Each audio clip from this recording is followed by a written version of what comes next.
Hello, everyone. Welcome back to Spirit School. I am so excited today for this podcast episode. I think that this is by far the highlight of my career so far, going on 8 years. I have the absolute wonderful Aboriginal medium, Shawn Leonard. How are you, Shawn? I'm well, Danielle. It's so happy to be here. I know we've been trying to do this for a long time, but sometimes, things just don't align right. And now we are. So it's perfect timing right now.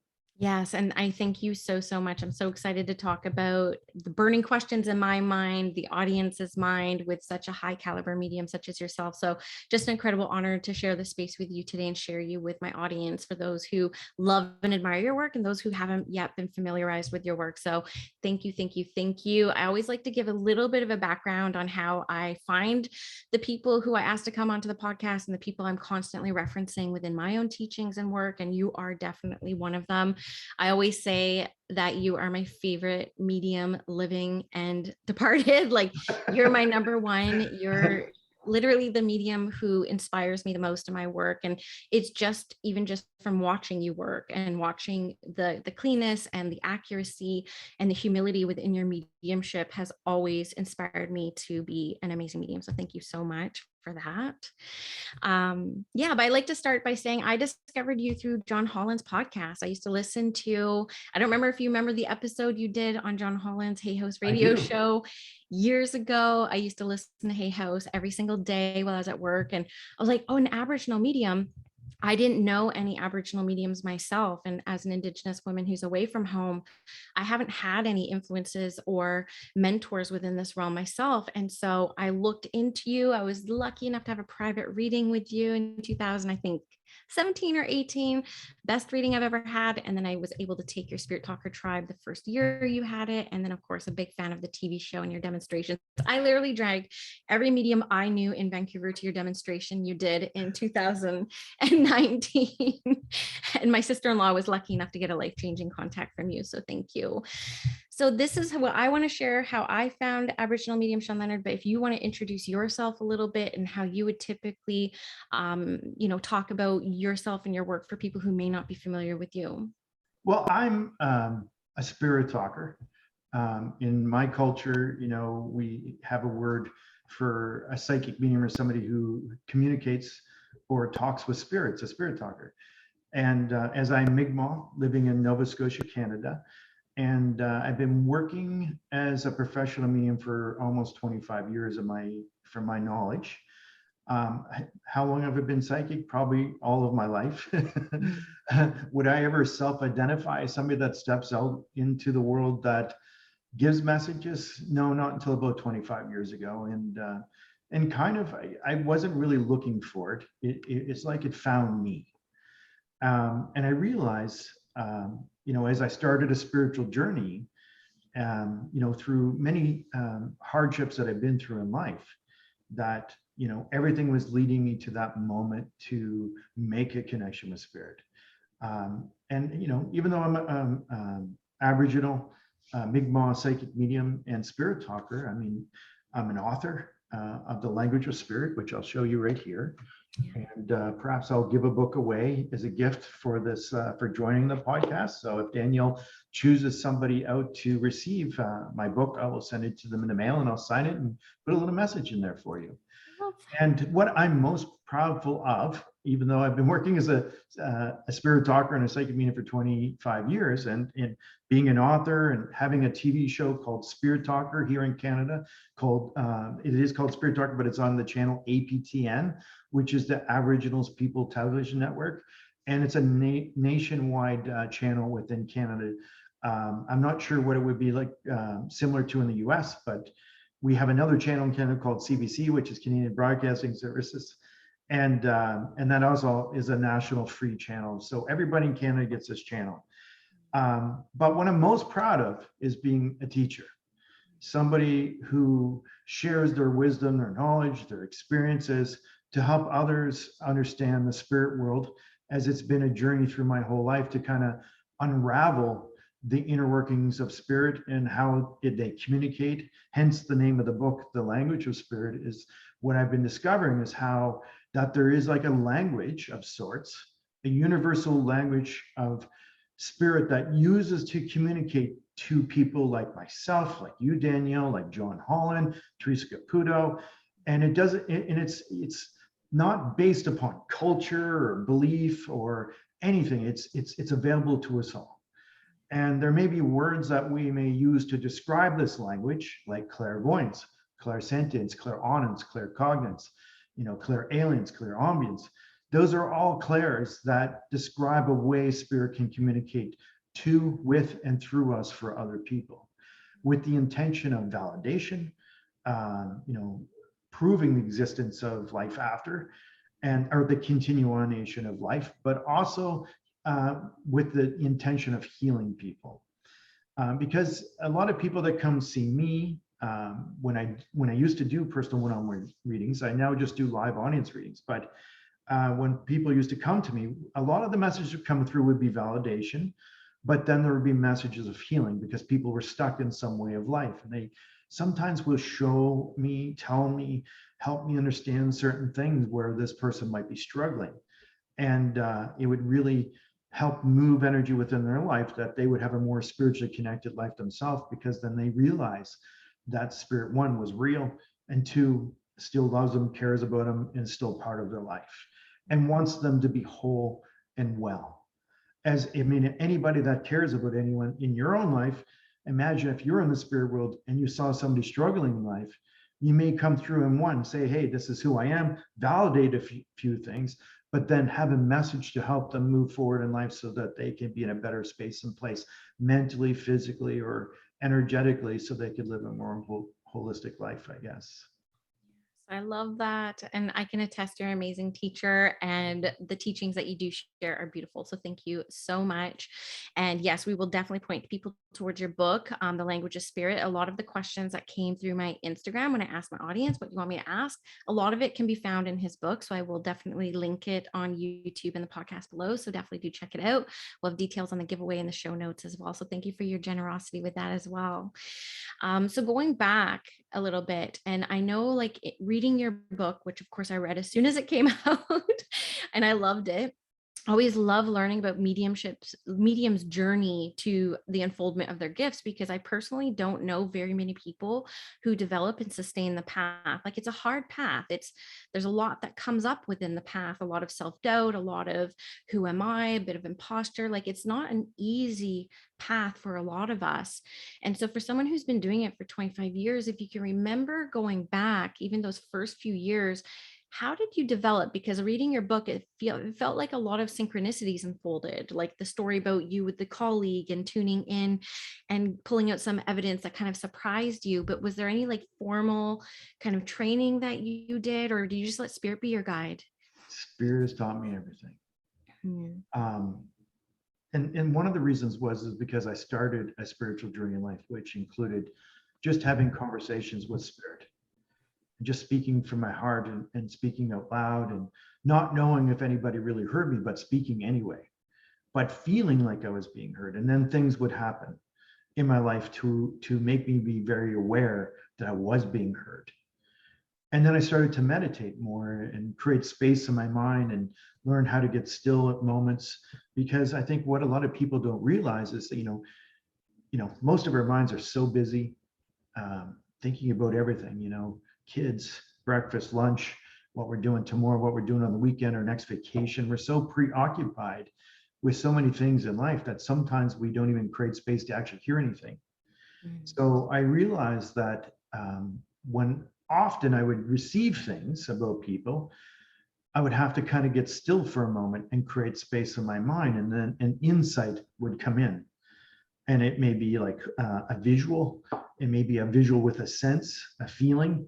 And I didn't even have words to describe these things at the beginning. I just was going with the flow. And I learned to trust, because when I learned what I had seen through practice, through meditation and visualized meditation and stuff like that, that when things were getting impressed in my mind visually, that whether it was literal or figurative, if I was to trust it, it was valid. And then when I got out of my own way, and there's so many times, even now, even doing a TV show, I'm like, oh my God, I know what they're showing me, but there's those moments that are awkward that you're just not sure, but you do it anyway. And to share a story, I mean, if I was to go way back, I mean, the first story that I could really talk about that made me realize that this language was real. I'll tell you two stories, one past, one present, and just see how you can still struggle. Okay. Right? Because it doesn't mean that even if you do this work for 25 years, you don't feel like you're stepping on a limb sometimes. But but the more that you realize that you trust what you see that's impressed in your mind, whether you understand it or not, of how important a message could be that comes through.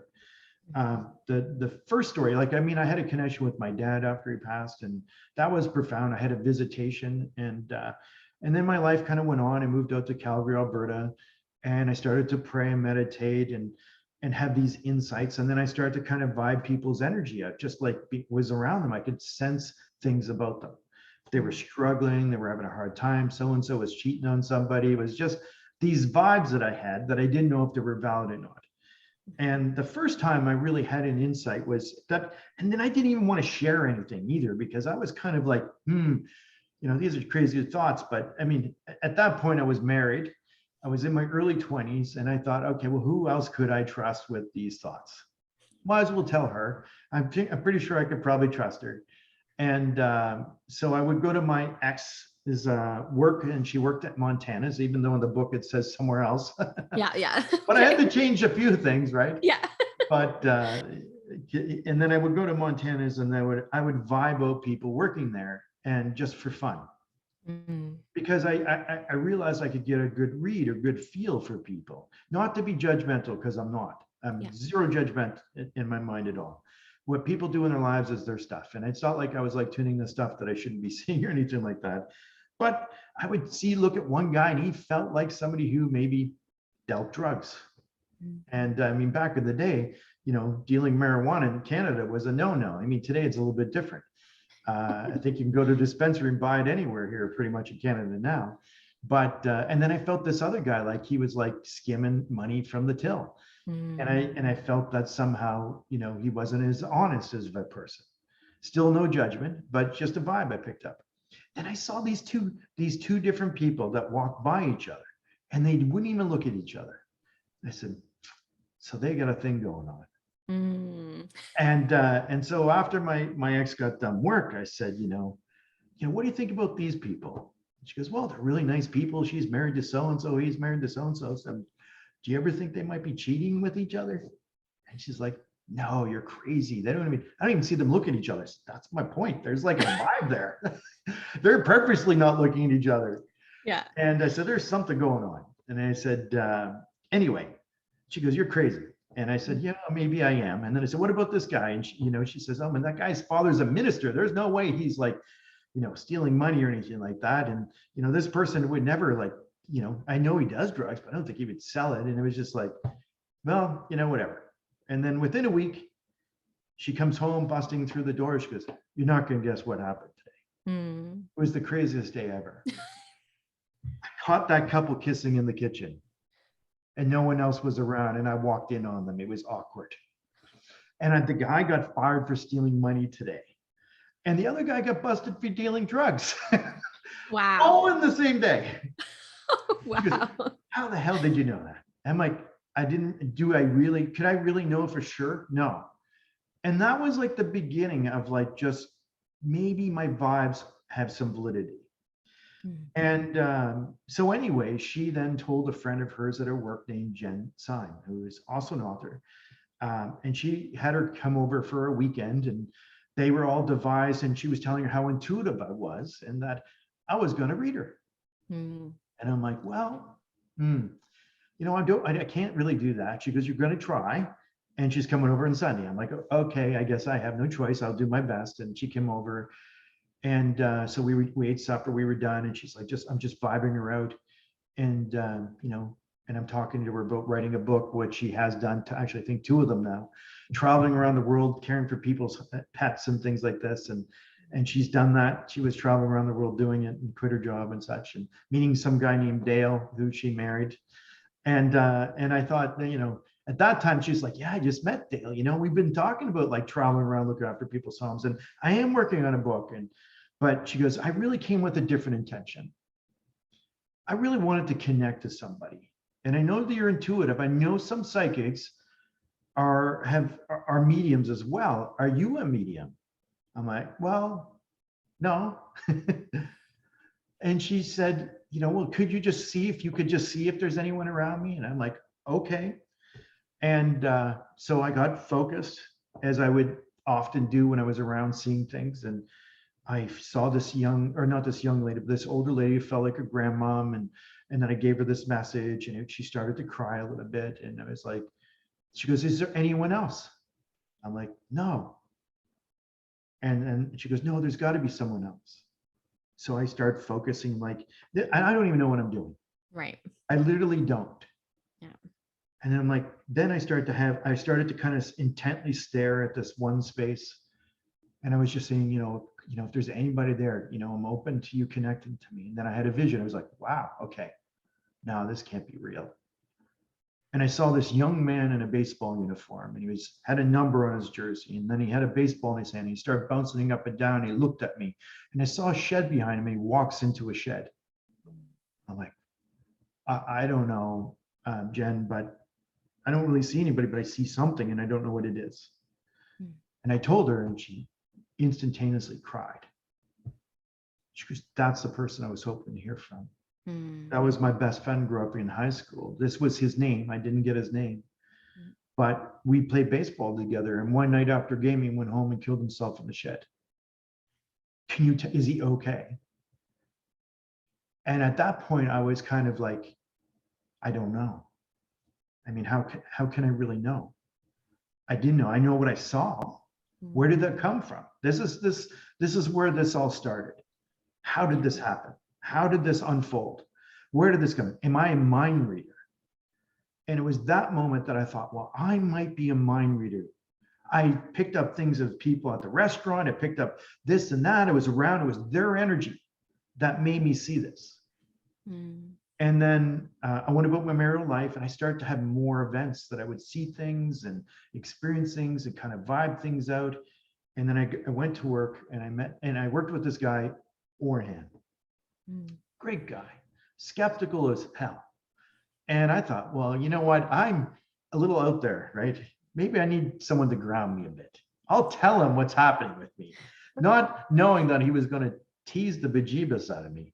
So I told him, I said, Orhan, I got this weird, stories I was telling him about. And then he said, what should I have for lunch? Can you think of the thing? He was taking just, a piss at you. It was just like, he was like picking this apart, like horribly picking it apart.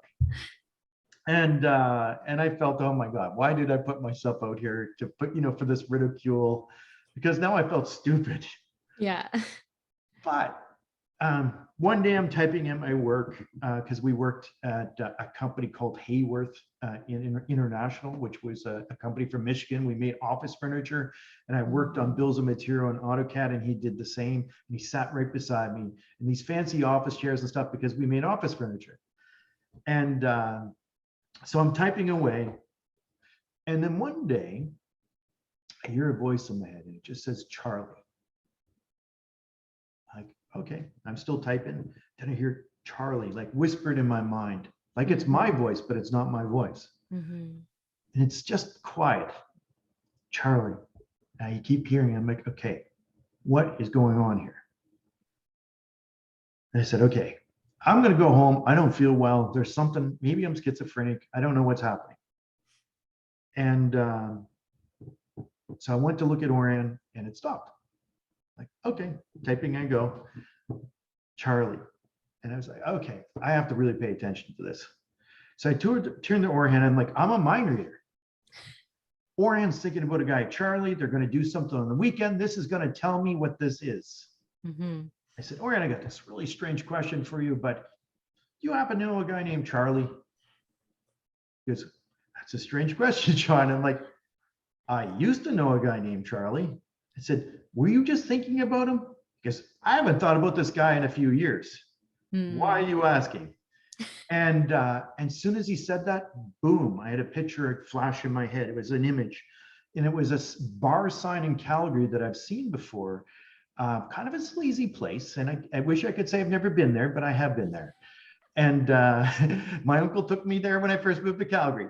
Anyway, the bar was called the Town and Country Bar. And the sign was a T and it had an and sign and C. And it went blink in my brain. Mhm. I go, oh, that's so weird. Why the hell would I see the Town and Country Bar sign? He goes, what did you say? I said, I just saw the Town and Country Bar sign. He goes, that's the last place Charlie was seen alive. I'm like, what? So what do you mean the last? I mean, I don't have to be too psyched to figure out if somebody says, hey, I've been, if you've been last seen somewhere, something happened to you. And then I had this other image of being at the top of a stairs, going downstairs into this place. There was a little bit of a roof over getting into this downstairs basement, I'm going to say apartment.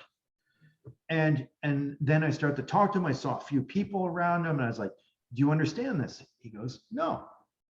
Like, are you sure? And then I saw it again. I mean, I described it again in as great as detail as I could. And he goes, man, I don't know who put you up this. I mean, he says, this guy's name is not even Charlie, it's a Chari. And I said, how did you know this guy? He goes, I worked with him at the airport like 7 years ago. And we used to work together and we all nicknamed him Charlie. I'm like, I mean, how am I? And I said, how am I? I didn't even know you worked at the airport 7 years ago, Ryan. How am I supposed to know who you work with that doesn't have a name Charlie, but his real name is Achari, and that something happened to him and he was last seen at the town? How am I supposed to put all that together? Yes.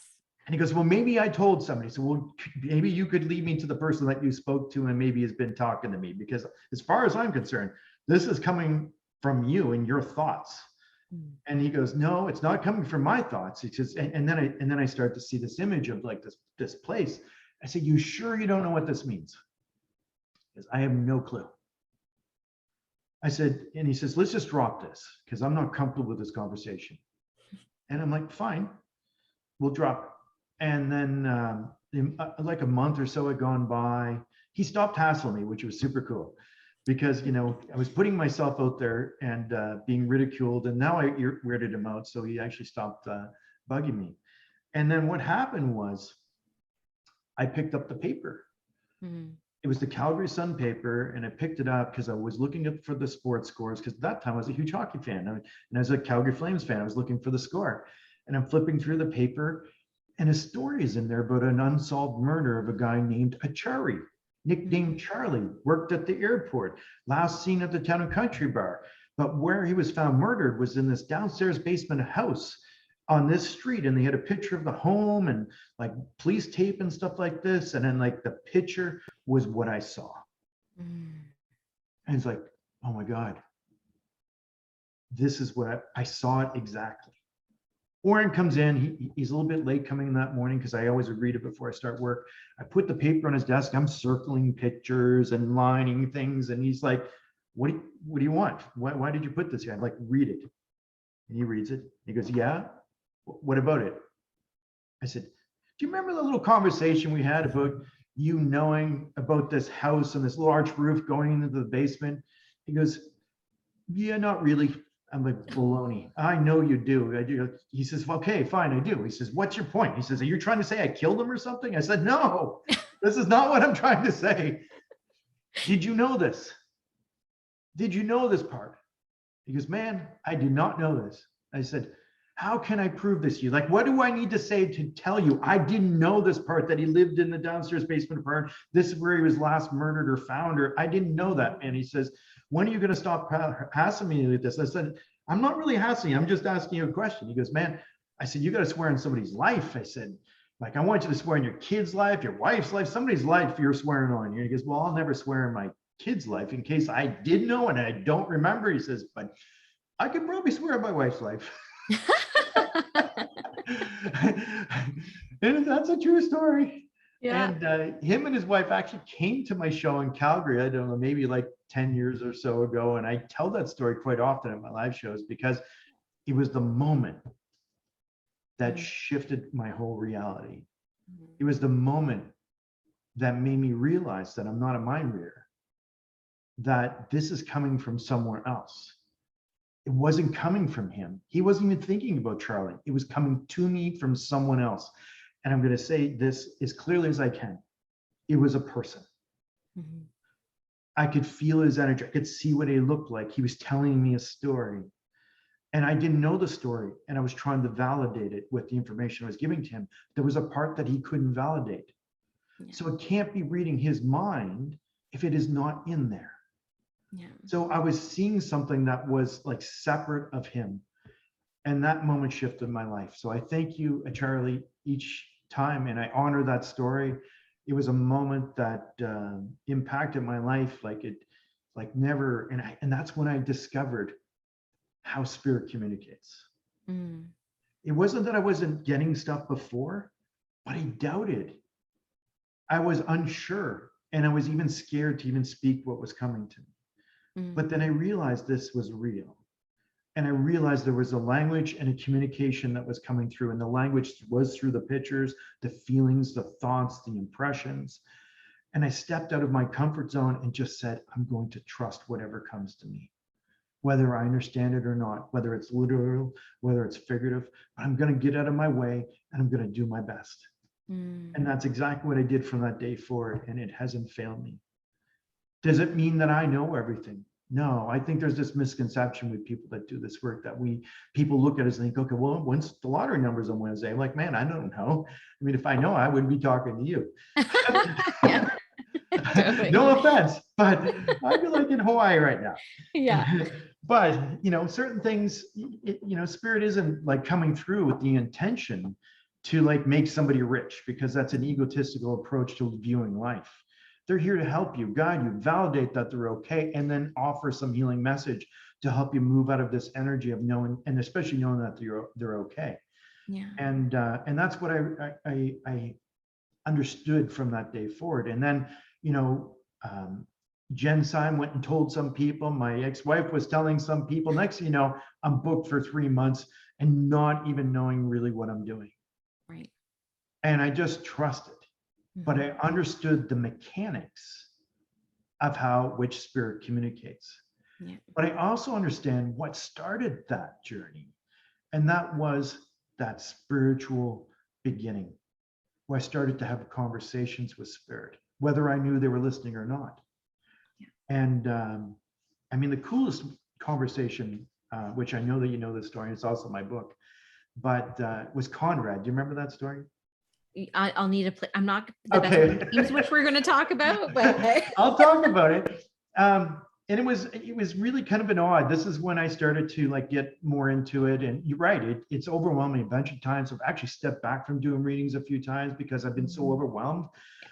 Being booked for like 6 months to a year, and then still trying to work another job, and it was just too much for me to carry. And then my marriage broke down, and I made bad choices in life. And then it was with maturity and growth and continual work that I've learned how to balance it all out. yeah. And because I've learned all that, that's where I like to teach people, is that, to move into a space where you balance it now, rather than have to go through all the crazy stuff that I did. Yeah. But the story of Conrad, and this is one of those times that I realized that I was really being heard, because I had this weird vibe. Get that, eh? Being a psychic, having a weird vibe. But I back in the day, it was in 2003. This is a while ago, almost a little under 20 years ago. Mm-hmm. And I had a website. Websites were pretty new back then. Yeah. Facebook did not exist. And I had a website, and I had to have a program called Microsoft Office Front Page 2003. I remember. I had it, and I had my website, and you even had to have a program to get email, because you had a POP server, and then you had to have the email come into your computer. There was no Hotmail or Gmail or anything like that. Yeah. So, and it was all like Outlook was the program in Microsoft Office 2003. And I got this weird vibe that, you know what? My computer's going to crash. It went blinky for a second. I'm like, whoa, what was that? And so I said, I talked to my then ex-wife, now ex-wife. I said, I got a really strange vibe that my computer's going to crash. I think maybe I should get a new one. Now, back then, even though I was doing readings, I charged very little. So little that another medium actually had to come into my life and say, listen, you should be charging way more than you're charging right now. He says, you're overwhelmed, and it'll weed out all the people that are just coming to get the lottery numbers. Yes. That people are serious about coming, about receiving a message from someone, as opposed. And that was another professional medium that gave me that advice. And her name is Christina Hurley, and I think she still works as a medium. So thank you, Christine, if you're somewhere out in the world. Anyway, my computer did crash. And then my then wife says, well, we can't afford a computer because, you know, they're like $800. We don't have $800. Yeah. You better pray about it. That's what she said. And sure enough, my computer crashed. I said, look, it had the black screen of death. Nothing is working. So I really had to break down, take my credit card, go to the store to get a computer. And I turned it on. I was so happy. Brand new computer. And it turns on. And I'm like, oh my God, I don't have any programs. Because I borrowed the program from a guy named Conrad, who used to work at the office furniture company. Yeah. And he didn't work there anymore. And I don't know where he is. So and then I look up how much that program cost back then. It was like $700. Yes. Like, oh my God. Tell my ex-wife, I have to go buy this program. She goes, no, you just bought an $800 computer. You're not buying a $700 program for that computer. Where did you get it in the first place? I said, well, I got it from Conrad. I used to work with this guy, Conrad Kardashian. And she goes, well, you better find them. You better pray about it. Yeah. So I started talking to Spirit. I said, Spirit, I don't know. I need to get a hold of Conrad. I don't know how you're going to make this happen, but I need to find him. I need him to show up somehow. I need to bump into him, but I need that program. If you want me doing this work, I got to check my email, which I can't do. I don't have a website that I can even change. Yeah. You're going to have to give me the program somehow or get me a hold of Conrad. And I put it out there, and I was doing it like with not that much enthusiasm. I was doing it from a good, loving space and place, because that's how I learned to have these conversations. It's not from fear. And so I spoke from my heart and clearly. And anyway, Saturday rolls around, and this is Saturday. I actually got the computer and all that went down. And I realized I couldn't do anything on my computer, so I don't have a program. I'm looking through the yellow pages, the white pages, trying to find Conrad, and he's nowhere. I mean, Calgary's got 1 million+ people, and he doesn't even live in Calgary. He lives in some little town outside of Calgary, and I didn't even know where. I was looking at all the little towns trying to find Conrad Kardashian. Yeah. And so anyway, I decided to work on my fence on the house the next day. And I had to call my brother, because I was going to hang the front gates at the front of the house the very next day. And I couldn't do it without help. So I called my brother, James, who lives in Calgary, and he's working at some other place. And I said, James, can you come tomorrow morning around 10? I'm going to need you to hold the gates while I drill and screw the brackets in to hang it. Because I don't know, man, I'm going out to drinking with the boys tonight. I don't know if I'm going to make it. But I said, come on, I really need your help. Just be there. I guess, okay, I'll be there. I'm like, that's it. Okay, I'm out there. I go outside. I have my gates built like with a nice arch, and I got the hinges and all my tools, and it's like 10:10, 15. I'm like, he ain't coming. I'm like, damn, I'm gonna have to figure this out. So I'm getting wood. I'm wedging the gates up. I'm like, circling the holes to put the drill bits in to screw them ahead. And then somebody pulls up in front of my house and beeps the horn. And I turn around, and it was Conrad. Yeah, I remember the story now, yes. I'm like, what the hell? I said, Conrad, what are you doing? He goes, oh, hey, Shawn, I didn't know you live up here. He goes, I just got a call this morning about somebody having puppies in your neighborhood, and they wanted to know if I wanted one. And I'm looking for this address, and I'm a little lost. I'm like, my God, I was just talking to Spirit about you yesterday. And you showed up at my house today in front of my yard. And I thought, how many things had to happen to get him there? Yeah. My brother had not to show up. I had to be working on my fence. I had to hang the gates. And it was really just like all these little synchronicities. And if my brother would have showed up, I might have been done and left. Yeah. But he even had to not show up. So I wasn't so mad at him. Yeah. And, but then, you know what? It was conversations that I realized that I would speak from my heart and have and put out there, that I realized I was being heard. Yeah. And that started this whole speaking with spirit even greater. And I know in Indigenous culture, we do ceremonies where we talk to spirits, and we do a pipe ceremony and things like this. But I wasn't doing any type of ceremony. I was just like speaking as if I would if I was in a ceremony from my heart, speaking out loud, asking from help from the ancestors or whatever, my guides, my angels. Yeah. And I instantly received that. Does that happen every time in my life? No, I wish it did. Exactly. Would you be here with me? But it only has to happen once to shift your whole awareness of what is possible. I agree. And that's a good place to start. And it made me, and then I started to work harder at the spiritual work, and my heart was in it. I was like passionate about it. And I just wanted to go deeper and more and learn more, connect more, and see how it unraveled, and understanding that how spirit communicates. Yeah. And it's brought me to where I am today. Yeah. And I love it.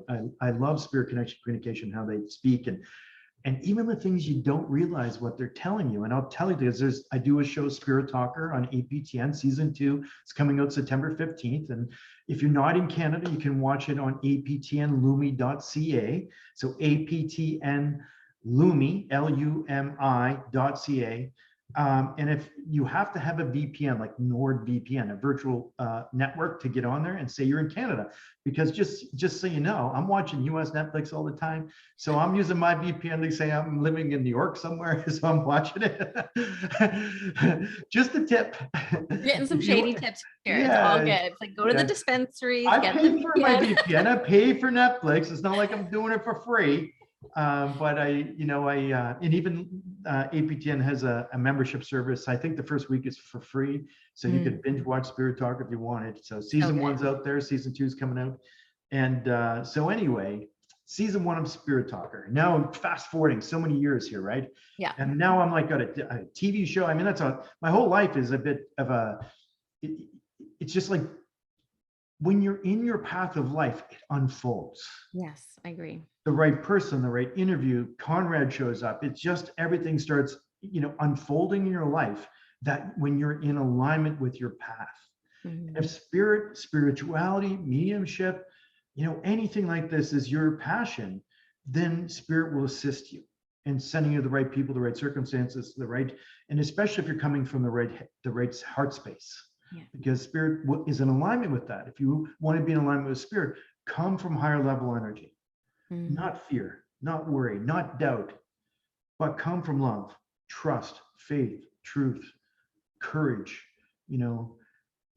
come from those spaces. And then when you step into that, even if you don't know, you'll realize that spirit's got your back. Yeah. And on the TV show, I'm filming in front of a live audience, reading people.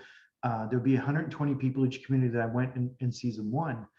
And I was in Yarmouth, Nova Scotia, which was Acadia First Nation. And this young lady had connected to me, who looked very slim and looked like she probably passed from cancer, connected to me. She told me her name, and then her mom stands up. She says, "That's my daughter." And then, what I didn't know is that she would, this lady's that was in spirit, her sisters were there too, sitting beside mom, but didn't understand.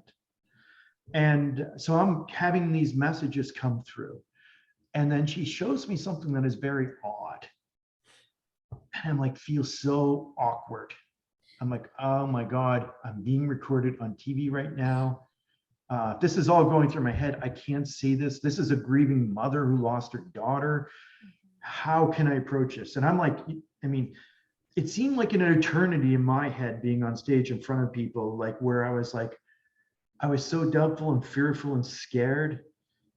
But I just said, okay, I prefaced it, and I'm so sorry, but I've sworn the spirit I would say whatever I have seen. This must mean something to you. And again, I apologize, but your daughter just showed up in here in only a bra. I'm sensing that there's some reason for this. And I'm sensing there's something special about the bra.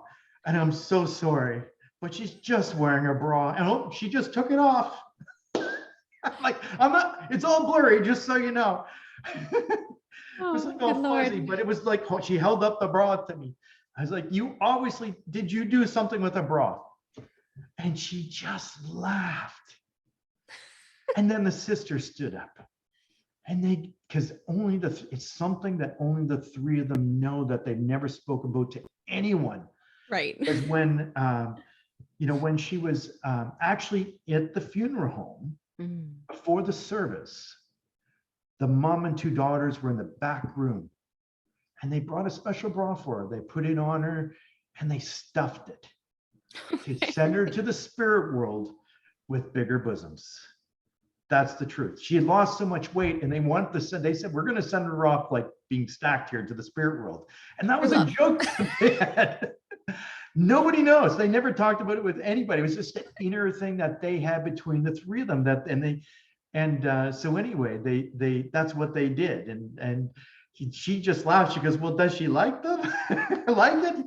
And she goes, yeah, she does. And but it was a moment to expect the unexpected, because just because you're a psychic medium, a spirit talker, whatever it may be, doesn't mean you know what something means. Thank you for saying that. I don't always know, but you have to trust. Yeah. You have to step out on that limb and give it anyway. Yeah. Because, and how I always say is, spirit gives us little breadcrumbs, right? They lead us on a journey. We don't see the whole picture. I've connected this girl, looks like she passed some cancer, was about this age. She was very small in frame. I know that she was with her when she passed. She gives me images like this, but then boom, she shifts it and shows up in a bra. I'm like, okay, this changed. This changed real fast. Yeah, but you have to go with the flow. Go where the breadcrumbs lead you. And because there's a really important validation here that I didn't know. And it was just so odd and awkward and so surreal that, I knew it meant something, but it doesn't mean that I didn't have fear still, even after 25 years of doing this work. Doesn't mean that I didn't doubt for a minute, but you know what? I swore that I would trust anyway. Yeah. And I prefaced that. I said, I swear what spirit showed me, I would trust. And it was such a big message for them. And it was like those daughters weren't sure. Yeah. That's why they didn't stand up. Yeah. But as soon as I said, they knew it was their sister. Yeah. They knew that it was her daughter, and it was their sister that was coming through without a doubt.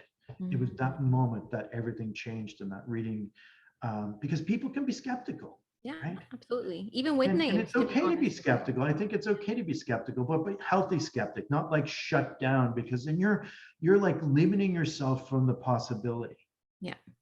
And when spirit finds a nugget of a breadcrumb there that is so big and important, that means something to you that no one else could know, it shifts your reality. And that's what mediumship does for people. It helps you heal.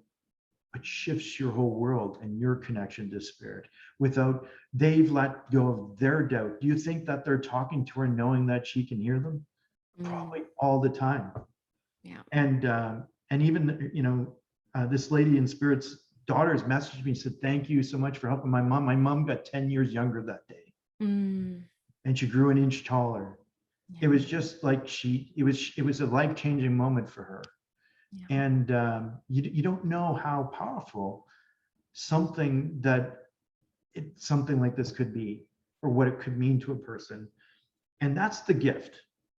Yeah. Is not having abilities. The gift is serving people and helping people live greater, more spiritually connected lives to their ancestors that are in the spirit world, whoever they may be, so that they can walk around more enlightened, more 1 inch taller, 10 years younger, and some say, but in a way that, it changes their life, so they don't have that doubt either. You've taken doubt from that person.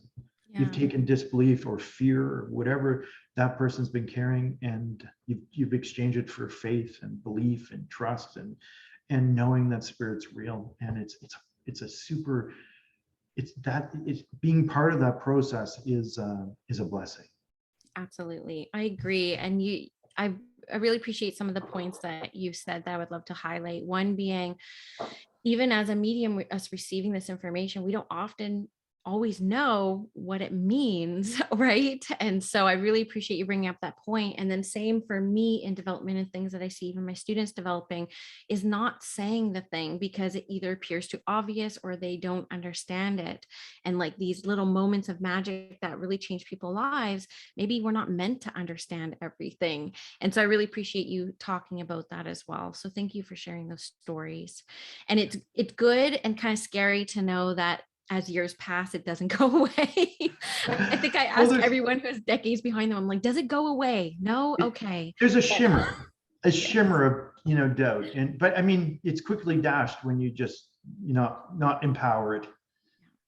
Just step it's into it anyway. interesting too, right? It keeps it interesting. It's like, oh, this new, like it continues the levels of like trust in the spirit world and really kind of throwing it over to them. So Yeah.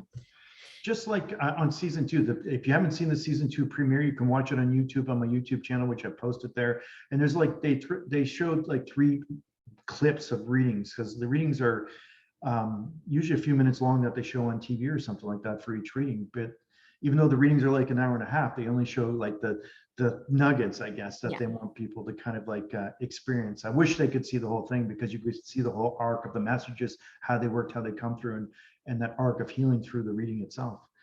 But one of the weirdest things that I was filmed in season 2 saying was I was in front of this young girl who obviously had struggled through life, and they showed me a toaster. And I thought, this is odd. I never spoken to anybody about the toaster in all my life. I'm like, what? And I'm speaking to her friends that deceased, and her friend was so adamant to connect to me. And I'm sorry for her friend, because I smudged prior to doing my thing, and I invited their family in, but I forgot to invite friends. And then her friend was trying to get into the bubble of energy that I've created, that safe space, when I was doing my session, that she wasn't really able to come in, because we all consider intentions about who we welcome in. mm-hmm. And I invited these people's family, but not her friends. And I realized that because during the reading, and this was really cool during the filming, but everybody on set that was filming me doing the session heard this woman yell at me, even though it wasn't recorded. Yeah. Because I said, somebody yelled, and it was like at me, and it was like, you guys hear that? And 2 of the camera people did. The sound guy didn't catch it. And I was like, it was strange, but she yelled at me. I said, there's another spirit here. And she goes, oh my God, I'm hoping it's my friend. And then she starts shaking the light above us, and you can hear it going clang, clang, clang. I'm like, yeah, I say she really wants to get in here. So I said, come on in. And then when she connected to me, I saw that she had taken her life at a very young age. And I know this young girl was struggling the same way.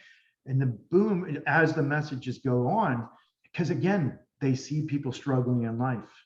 Yeah. Now, there's great validation, but there's healing that this girl needs, because she's a sexual assault survivor. And she was sexually assaulted for 4 or 5 years. And that came out because she talked to me about going to this field that was very important that I talk about. And I said, why would she take me in the backwoods to this field? And she goes, that's where this person would take me for 4 years and sexually assault me. So why would spirit take me to the place where you're hurting? Why would they want to talk about where your pain is?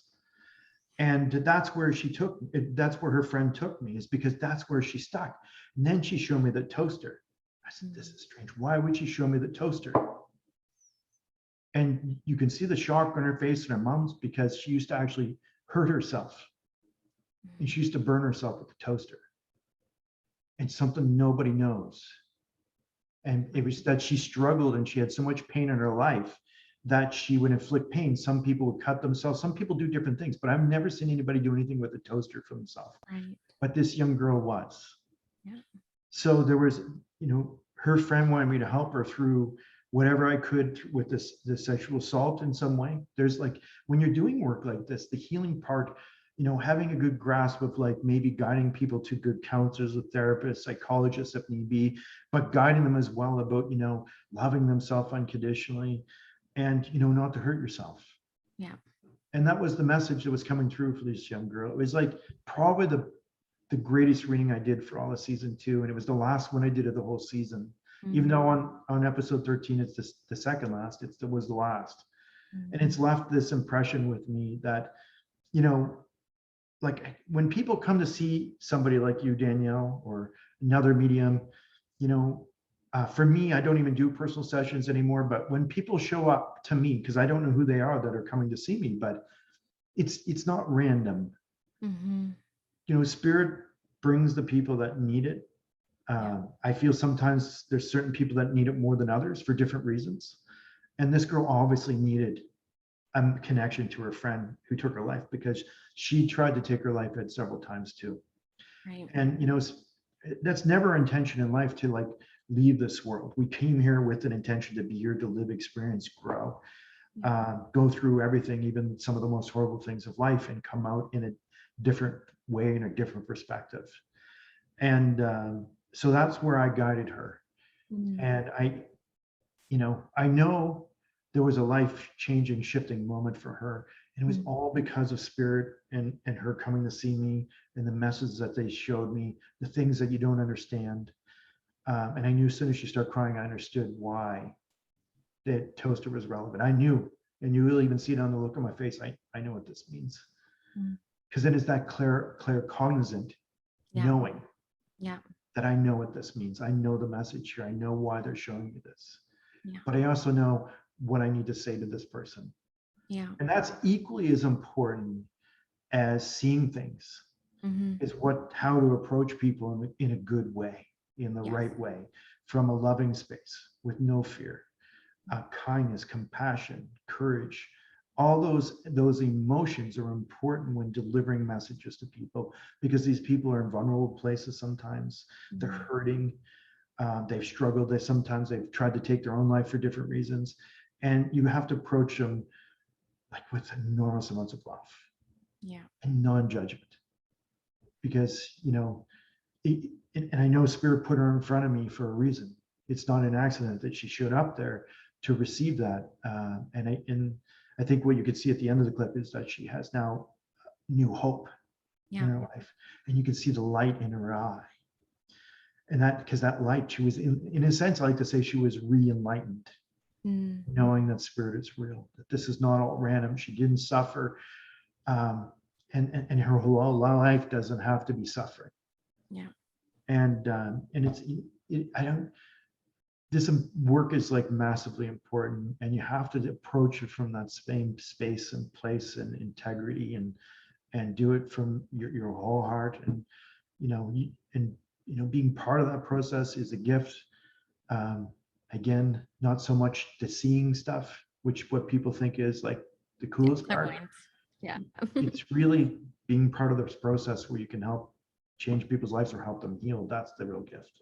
Yeah, I love that. And what I love about Spirit Talker, the TV show, is it's serving such a beautiful population that typically probably wouldn't have access to mediumship or, professional mediums. And then also seeing a story like that will inspire and impact so many others. So even though she was able to be re-enlightened in that moment, there are other women across Canada her age in a very similar situation, and they will also indirectly be changed and inspired and re-enlightened by that experience, which is what I absolutely love about the show. And even being able to watch you do that demonstration in Vancouver, my sister-in-law, like, you changed her life with that one message. A funny story about that is I was sitting next to her, and I just had this feeling the next one was going to be for her. And I felt this tug on my shirt. Like, I felt like a tug, and I thought it was her. So I turned to her. I said, I think you're going to be next. And then you said, I have Nathan and Chris here, because that's how you start your dems, which is mind blowing. And she just stood up like a robot, because there's only one person in the room with a Nathan and a Chris there. Right. Which is what I love. And you changed her life.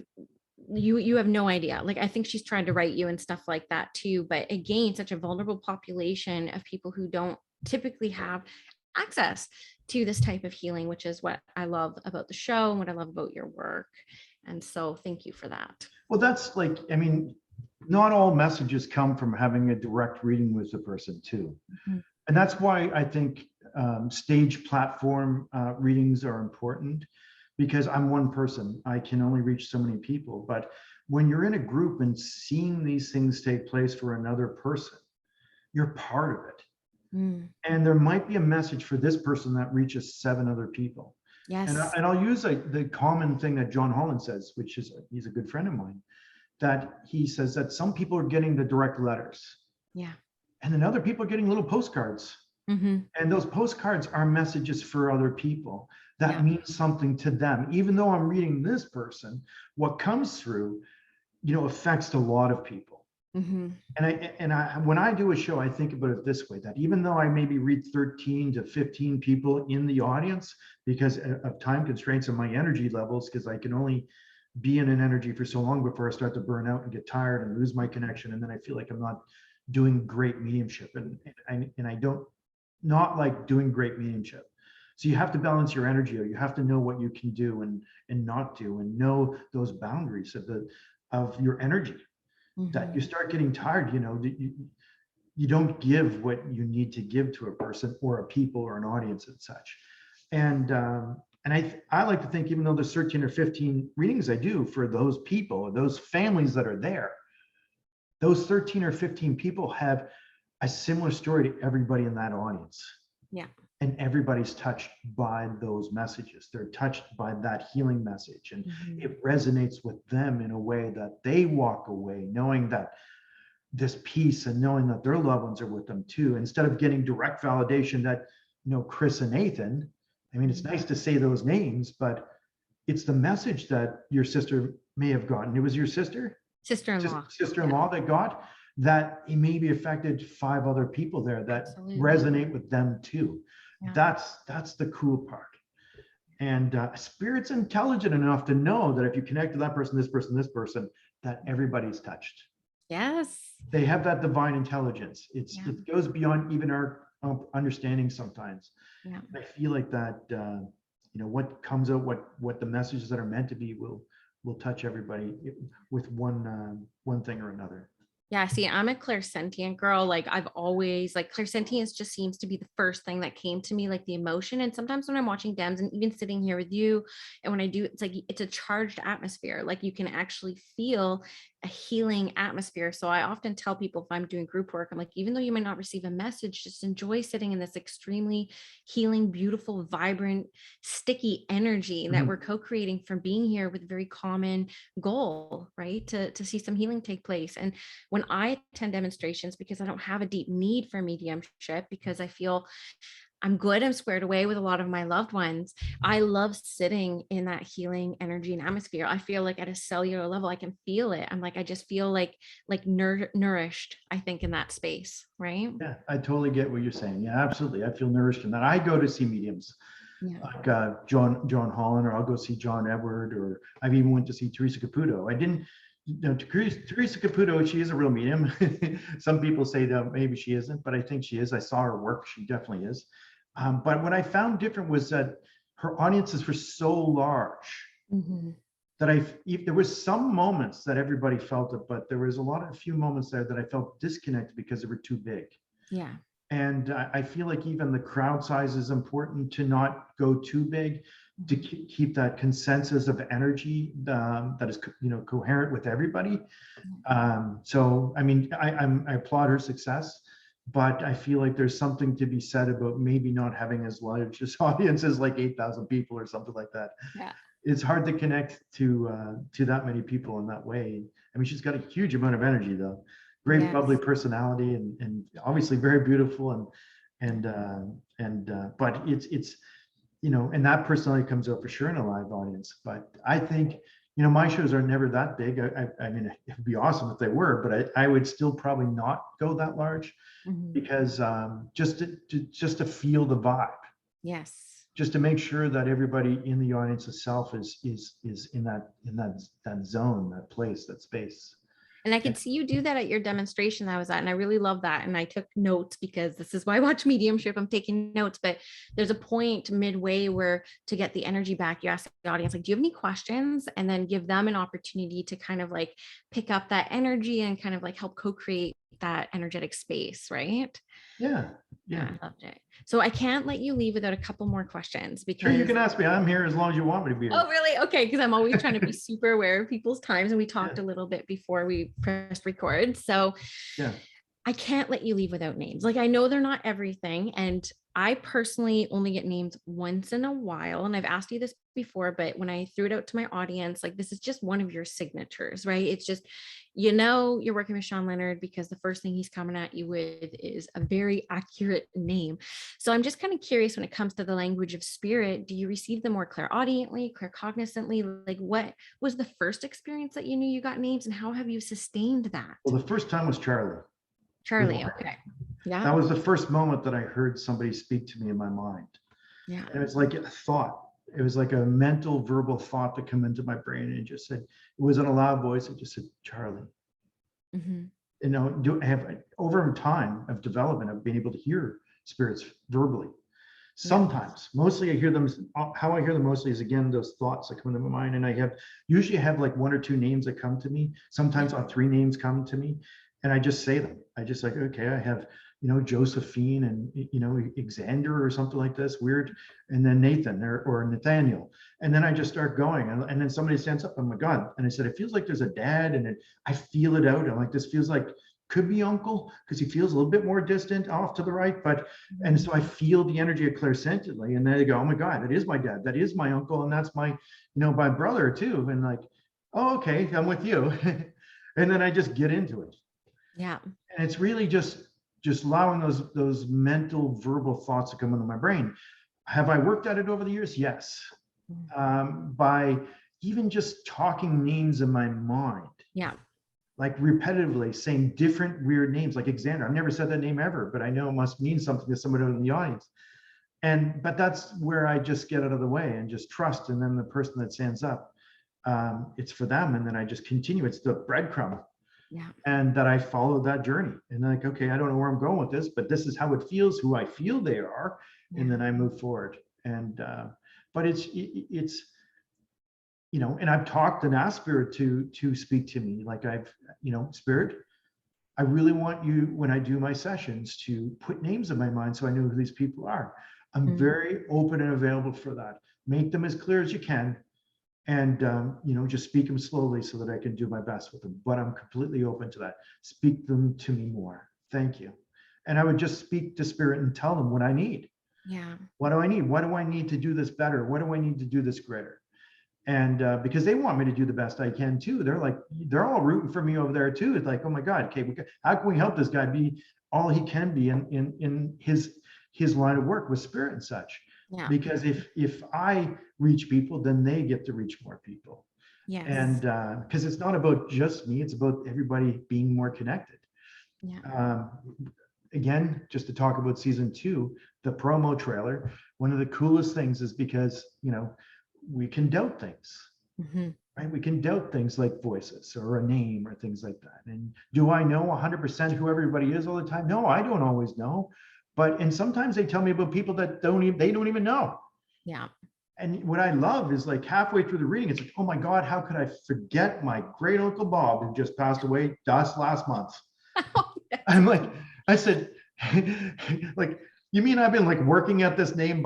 You sure there's no Rob or Bob or anything? Like, no, I don't know anybody. I'm like, they've come with the expectation. They want to hear from Aunt Bessie Sue and Uncle Tim and, their son, but never their great uncle, even though they had a relationship with them, but forgot about them completely. But, because they came in with the idea that this person was coming, but then the other person showed up. Yeah. Yeah. I can't control that part. And then I'm doing the reading and I'm connected. I'm like, well, just remember who they are. Cause this is how I approach it. I say, well, remember who they are, because it might make sense to you in a bit of time that you just don't get it right now. Yes. And I move on, because I'm not going to get stuck on it, because sometimes people have psychic amnesia. They just don't remember. They don't remember anything except the people that they came to hear from. Yeah. And this is where what's that? This is where watching John Edwards work since I was a kid, right? Like since I was a kid, he's like, you have a penny in heaven. No, I don't. Yes, you do. Like he would basically just stand in his conviction and be like, yes, you do. He's a little bit more hardcore than I am on that.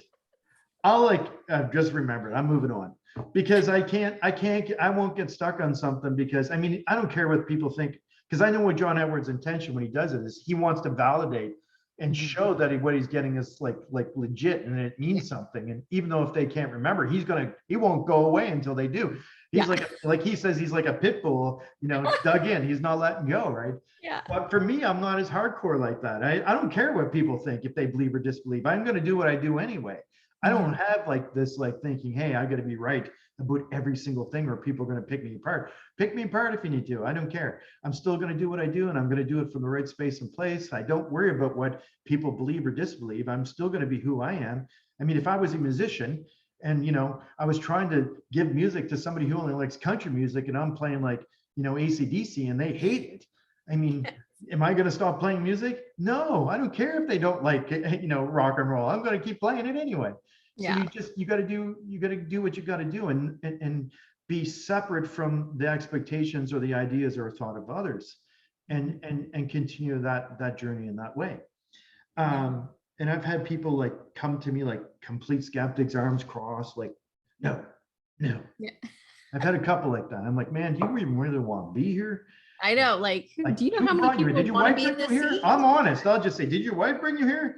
I said, did she making you stay? I'm like, I'm not. You can go out in the car, man. I didn't care. I'll read your wife. Yeah. I said, but I'm not going to waste my energy on you if I don't even say anything. You've already said no. Yeah. I love it. I've had things like that too. I gave someone their money back 2 years ago because they just said no to everything. I'm like, okay, we're just not a good fit. And I just kind of gave their money back. That's right. Just I'm doing my best here. I'm not doing this to defraud you anyway. I swear to God, I'm doing the best that I can. Yeah. And whether I say, can you just maybe go and cross your arms and open up to the maybe possibility? And then, and sure enough, usually halfway through, I do connect to them again, and then something does come through. And there's only been one guy in all of my years that had just said no the whole time. Yeah. His wife said yes, and then, but he said no, and it was just ridiculous. Yeah. But each their own. And that, I mean, it was a good experience for me to go through, even though at the time it felt kind of crappy.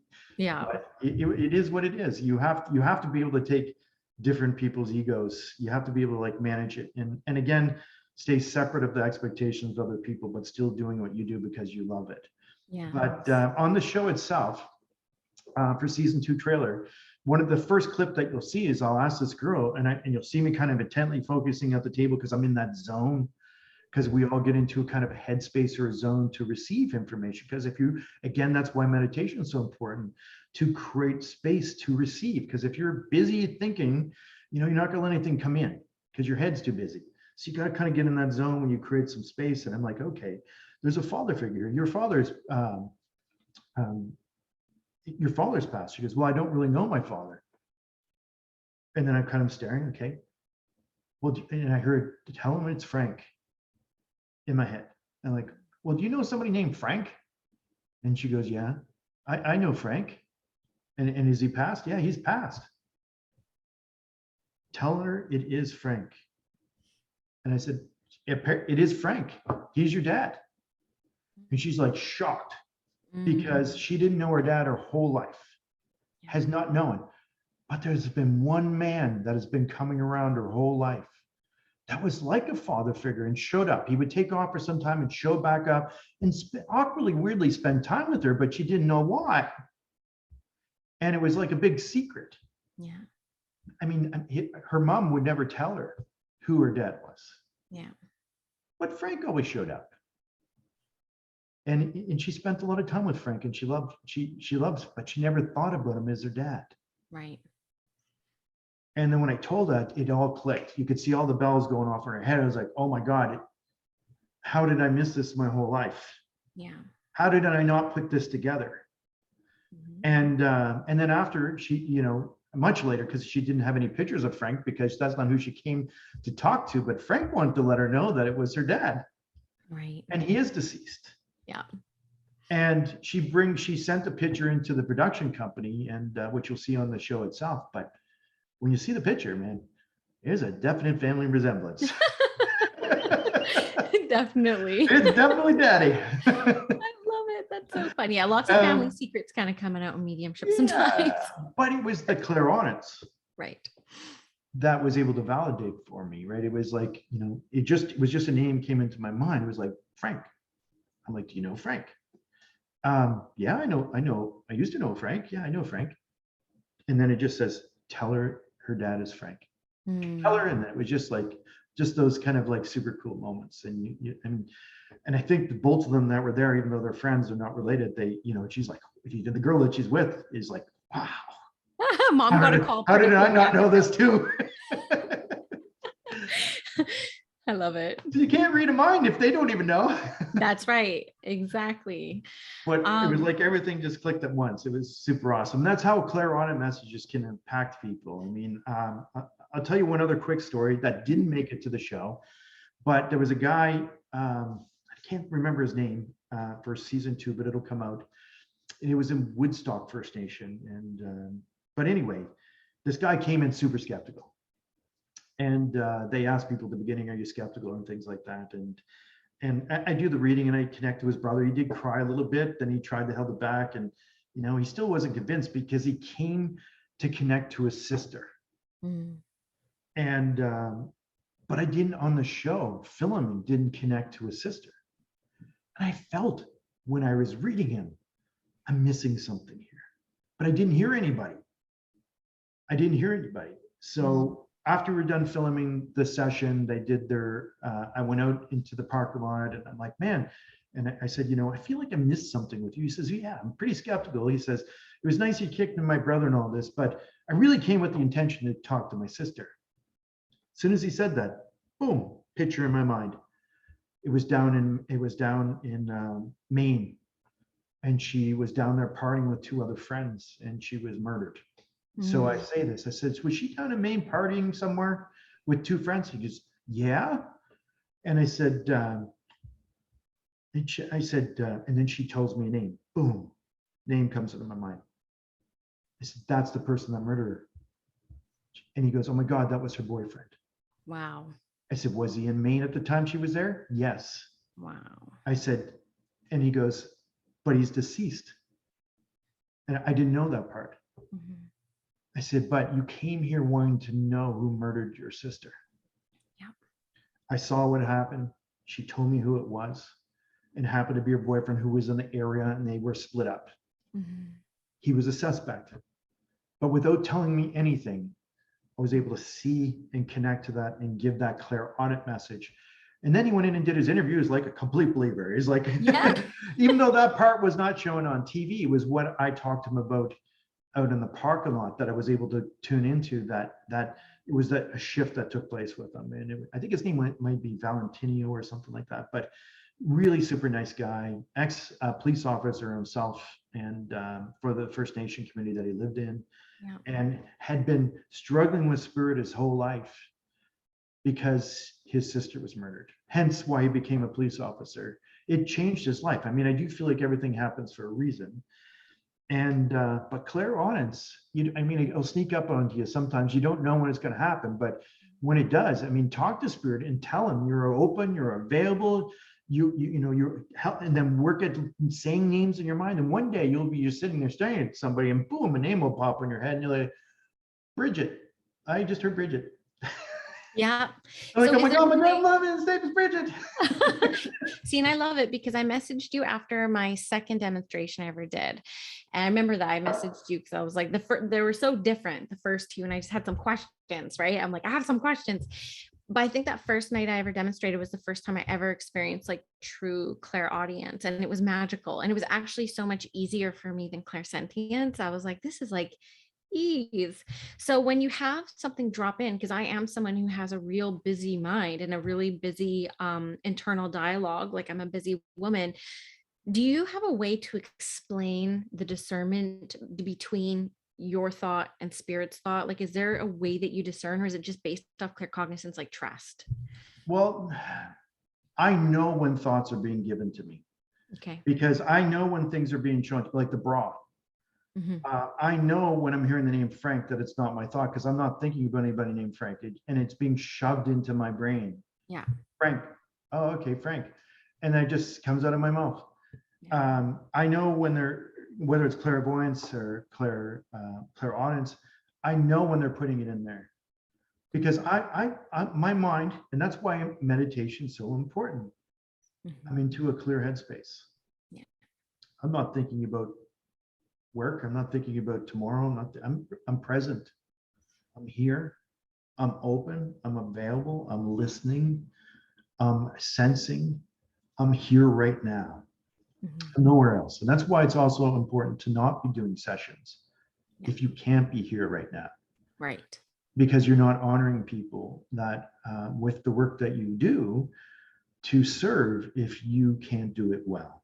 Yeah. It's good that you're in a good space and place. So if you got a lot of stuff going in your life, you might want to take some time to make sure you're in a good, clear space before you step into the work again, or you're going to do a reading that isn't so good, or you won't be as open, or you may get a few things, but it's going to be just okay when it could be great. Yeah. And so you have to honor that, honor your energy, honor space, but just being open and just clearing space in your mind to hear, to see, to feel, to sense, to know.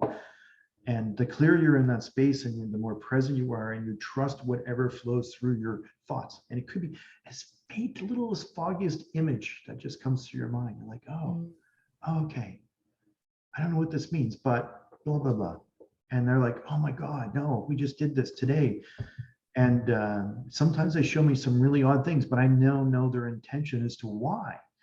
Like if they tell me about, what can I use, for instance, like a fire, for instance, and I had it, even this person didn't understand this. I'm like, I don't know why they're showing me this, but they were showing me water in the basement. And I thought it meant like that the pipes were going to burst. And I said, this is so weird, but you should check your pipes, because they just show me your whole basement full of water. And I'm like, you better check everything out, because I mean, this is not a thought in my head. Yeah. And I told them, and they went home. They said they checked the pipes. It was fine. I said, well, I don't know what it means. A month later, their house caught on fire. The only thing left was their basement and was filled with water. Wow. Was I meant to change it? No. I mean, there's certain things you can tell people that are meant to happen. I mean, maybe they were meant to move. I don't know. But I know that, and she says, this is the weirdest thing. She took a picture, sent to me. She goes, all that's left of my house is the basement, and it's completely filled with water because the firemen were pouring water all over my house. Yeah. But it fit, even though they didn't understand at the time. And this is when things sometimes don't align at the moment. Yeah. Maybe later it does. And did I know that they were going to have a fire? No, I didn't know that, or I would have told them. I would have, honest to God. But Spirit knew. Yeah. And when it happened, it gave them some sense of like knowing that maybe there was a purpose for this. Yeah. Because if you can perceive it, see it, or have an insight into it, it means Spirit's sending you on a journey, whether you like it or not. And it may be not one that you're happy with. You're going that way anyway. And when it's somebody like me or you or anybody that has insight into something like that, it gives them a sense of knowing that this was meant to happen. And then they look at it differently. Yeah. And they don't they're not struggling with the turmoil of like, oh my God, I lost this, I lost that. And this is, Spirit obviously wants us to move to a different place. If this was meant to happen, this is what's meant to happen. And they accepted it. I mean, and that's the greatest gift you can give anybody, is acceptance. Because if they can accept the loss, if they can accept the pain that they went through, or the abuse, if they can accept that they've gone through it. Yeah. Because when you move into acceptance, then there's a peace that comes. And when you can give people peace because of that, then you can start to move into a new direction of life because of those experiences, because you've learned to accept and be at peace with them. And it's part of the plan through life. I mean, I've been through some good and bad and some really crappy things. And I wish I could say, because I'm psychic, that I've made all the best decisions in life. And even though my gut would say, hey, dumbass, sorry for my words, but you shouldn't be doing that. I'm still a real person, right? Yeah. But you do these stupid things anyway, and then you find out later it was just dumb. You should have just listened to your freaking intuition. You didn't do it, And I've been even working 25 years. I'm still like, I find myself like, no, I'll do this. I'll make it work. No, it doesn't work. I love it. I love that. So 2 more areas I hope to hit before I let you go, because my husband's downstairs with the kids, and I'm sure I can feel his resentment from downstairs. Oh, really? I can feel it. No, when you're talking earlier about skeptics, my husband's very cynical. Like, it's beyond skeptical, right? But he's very supportive of what I do. But as you know, today's a holiday, so I'm like, I'm gonna be upstairs for a little bit. We'll see you later. So I did send him a little text though. I was like, 30 It's okay. Okay. But I'm so enjoying this conversation. And I really wanted to talk to you about angels because I've had many, many mediumship mentors in my 8 years of development, and not a single one has believed in angels or referenced angels or talked about them. When I flat out asked some of them, like, do you believe in them? They're like, no. But for me, they have been part of my journey almost as long as mediumship, and I'm very passionate about it. When I took your Spirit Talker tribe class a couple years ago, you had a whole module on angels, and so I was super excited about that. So I couldn't let you go at all without asking you about your experience with angels, how you feel they may play into your mediumship, if at all, and just whatever you have to say about angels. Well, angels are people that can help you, very much like guides. Guides guide you through life, but sometimes even your guides will call on angels to help you through a certain circumstance, because they're able to kind of like go between realms a little bit more easier than your guides sometimes. And angels have specific jobs. And I wasn't sure about angels myself, because I mean, being raised very young in a Catholic type of belief, I mean, I kind of stepped away from Catholicism altogether, and I thought it was all a bunch of malarkey, in my opinion, at some point. But then I started to shift my ideas about maybe some of this actually might be being legitimately real.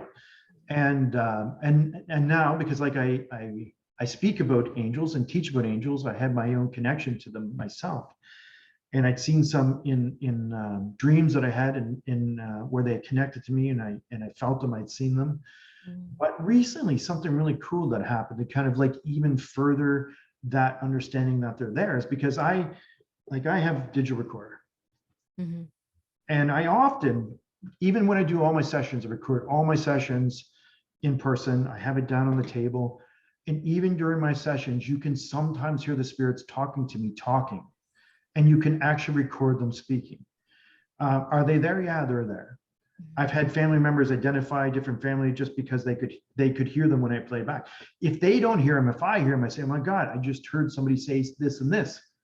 So after the session, I mark it and we go back and listen. And then you can sometimes actually hear that person saying that to me, which is super cool. But I mean, I've gone, I've not really like relied so much on what I may read in a book somewhere. I've really gone on into the world to kind of explore spirit for myself. And I feel like why sometimes mediums don't have a connection to angels, because a lot of mediums where they are in their development may feel kind of icky with religion and that identification with religion in some way, and that angels is part of that religious type of belief system, right? So they kind of want to remove themselves from that. And I do as well in some sense, but if they're real, they're real. And I've kind of gone into that realm to kind of explore spirit. What is spirit? What levels? Is there angels? Are there guides? I mean, can I prove that they're real through my visions and things like that? Maybe I can't prove them to everybody, but I can prove it to myself. And then it forms my understanding of what spirit is. And then I share it. Whether people believe it or not, that's their opinion. I don't really care what other people's opinions are. I don't operate my life in that way. Yeah. I operate it from my own beliefs and my own convictions, and I know the intention which I approach everything, and what spirit means to me, and it's still always unfolding. And some mediums, that unfoldment hasn't happened for them, and that's okay. That doesn't mean they're not connecting to people in spirit world, or they may be still receiving messages, but that element or that part or that connection to an angelic realm hasn't unfolded for them in that way, which is perfectly fine, each to their own and how they choose to serve people. But one of the things I often get, and if you go to my YouTube channel, is spirits talking to me, and I record them actually quite a bit. So I know they're not just crazy voices in my head if I'm recording them, because they're really there. Yeah. And so I record a lot of people saying different things to me. And one of those things is my guide. I have a guy named Victoria. And there's a great clip on my YouTube channel of when I went to help an earthbound spirit, because there's sometimes spirits that not have transcended into light. And I went to help this one spirit on an island in Nova Scotia called McNabb's Island. And I met a guy there named Howard Carter. And you can actually hear him telling me his name.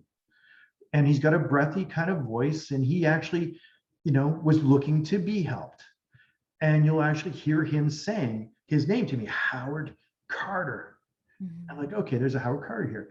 But the cool part is, it's not only am I trying to serve and help this man move to a higher level energy, because that's the difference between earthbound spirits and people that have moved into the light where they're non-locale, is that people haven't moved into the higher level of energy yet, where they could be at many places at once, where an earthbound spirit is pretty much in one space or place or time, still clinging to their earthly ego of their one lifetime, when we live many lifetimes. And there's many aspects of us from many lifetimes as well. But I caught and recorded Victoria, my guide, speaking to him. And this is where it gets cool, because you'll hear her speaking, saying, she says a sentence to Howard that I recorded. And she tells him the light way, the light is. It's a breathy voice, because spirit with voice sometimes comes with a breathy voice. So she goes, the light way, the light is. So in a very small, soft spirit voice recorded from my guide Victoria, speaking to Howard Carter, that's looking for a way to transcend the earthly place from which he's resided in for many, many years, if not maybe 100 years, into the light of the other side. She's telling him the light is the way to go. Yeah. So the light is real, the light exists. And if you ever hear and speak to anybody who's had a near-death experience, they will speak about the light. I've seen the light when my dad connected to me when I was 16. Very profound visitation moment in seeing the reality of the spirit world as opposed to the physical that we live in. That was a story in the book that you'll have to read. I can't tell today. But anyway, I was not that long ago, I was with some people from Spirit Talker Tribe. And one of those students was Ann Bennett, who is now working as a medium in Nova Scotia, based on the teachings that I helped her with. And she's still scared of earthbound spirits because they have that ego, that personality. And, and this is the one thing I'll disagree with religion. Everybody's demons and negative and dark, and it just, even spirits you talk to, they're all demons, which I think is actually freaking ridiculous. They're all just people, for God's sakes. Different levels of energy, yes, but they're still people. We can still care about them. We can still have compassion for them. I meet everybody, whether they're an arsehole or not, I'm still kind. And same with spirit, depending on what energetic level they are on. If there's an earthbound spirit, I have compassion for them. Now, some people, spirits, if they see me coming, will run the hell away from me because I would try to help them and they don't want to be helped. Yeah. Just like some real physical people still living in the world. True. they see me and they're like getting the hell away from me. They just like, they're going to think I know whatever about them, whatever. But anyway, we went and did an investigation at an old radar place here that was owned by the military, and supposedly some guy had died out there. And when we were walking up to the building, there's some warning signs, and Anne's already nervous about connecting to like lower level energy beings, earthbound spirits. They're still people. They're not demons. They're just freaking people. Yeah. And so anyway, I go and speak because I've spoken to this fellow before and I never got to help him. So I'm bringing some people back for the experience of how you can help somebody move into the light. We were going there and there's like all these signs going down the trail, and she's nervous about going to the building. It's all no trespassing. We shouldn't be there because it's an abandoned building. It's owned by somebody, but we're going there anyway. And she's a little nervous and she's worried about maybe we shouldn't go up to the building. And then in the background, I record a voice of my guide, Victoria. And I don't know if I actually put this on YouTube channel yet, but I might just do that. Yeah. But in the background, you hear Victoria telling me. Now, my guide, who is at a higher level of energy, she tells me to summon angels. And you can hear her saying it as clear as day. So if my guide, Victoria, who I record very often, and you can hear her voice on my YouTube channel, is speaking to me about angels, I'm pretty sure she's got a little bit more insight than a lot of people that are still here on the physical plane, considering where she resides from. Yeah. And so in my opinion, angels exist. Yeah. Whether you choose to work in that realm, that's a personal choice. Do I feel like they've lived lives? No, I don't. I feel like they're a being that was created by the Creator that solely exists in the light of the other side, but to assist us through life in some ways, to help us. but maybe called upon by your spiritual guide, maybe upon by the counsel for whatever reason in life. Maybe you need an angel to help you through something. They're usually very silent. They don't speak. I think they probably don't talk. Yeah. That's from my experience, because I've never recorded an angel speaking, but I've recorded my guide talking about them. Yeah. And I trust her. She's my guide. Yeah. And I've been working with her throughout my life, and I record her often talking to me a lot of times. Yeah. She's absolutely there. It's not a crazy voice in my head. Yeah. And she only comes from a place of light as she speaks to Howard Carter, and love and compassion, and you'll hear it in her voice. Yeah. Even protecting me when you run into an earthbound spirit that might be not so nice. Yeah. Because one of the voices you'll hear her speaking is telling somebody to get the hell off me. Yes, that's my favorite EVP you've ever shared. It's like, off Stay away from Shawn. Shawn, right? Get off Shawn. She was pretty stern. Yeah. She's still doing it from love, but I'm Shawn's guide. I'm protecting Shawn. You better get off Shawn, because he had actually put his hands on me and had gripped my hand or whatever. I mean, this is an earthbound spirit. They can't hurt you. You're way more stronger than them. We all of us in our world are more connected to the light than we could ever imagine that anybody who's in an earthbound form. That's why they're scared of you. That's why often they try to scare you, is because they want you to go the hell away. They want you to leave them alone, because in their world, they're just happy. That's wherever they are. And I often will try to help them understand that they've chosen to stay here. Yes. That no matter what they've done, if they murdered somebody, whatever, I still have kindness, I have compassion, I have love, because that's the energy from which we all have come from. Mm-hmm. And I operate from that space for every person, no matter what. Yeah. And I offer that to those people in a way that says, hey, you have to step out of this world, but that light is absolutely the way to go. You need to think about the people that you love. Right. You need to think about the people that you care about, that have long moved on, that are kind of probably waiting for you. Yeah. You remember how much you used to love them, and bridging the connection with them to that light energy, to the other side, and raising their energy so then they can move into the light and move on. Mm-hmm. And I've done that successfully many times there's not every place I go to is haunted. I know on TV they go everywhere, and there's like evil dark spirits everywhere. I think it's ridiculous.